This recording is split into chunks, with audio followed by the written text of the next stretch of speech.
Good morning and welcome to Bird Notes. One of my daughters sent me a newspaper clipping about a grandmother who, the older lady said, had a very pleasant visit with a ruby-throated hummingbird, which visited her feeder. That's all very nice, but I suspect the lady little realized that the bird was there not just for her enjoyment, but to put on weight for a long and dangerous journey. Hummingbirds are marvelous creatures. Their size itself catches one's attention. The smallest is only about 2 inches long. They come decked out with dazzling iridescent colors, and of course they can hover and fly backwards as they feed on their flowers.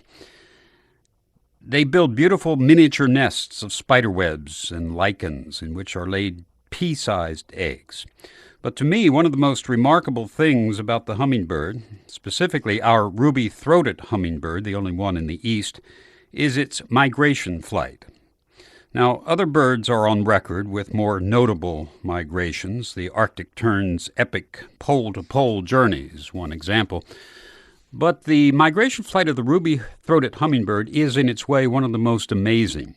This 3.5-inch jewel of a bird flies some 600 miles across the open water of the Gulf of Mexico, north in the spring, south to Mexico and Central America in the fall. And the birds are beginning for that journey right now. When you consider that this bird weighs an average of 3 grams, that's 3 grams now, not 3 ounces. 3 grams is equal to about 1/8 of an ounce.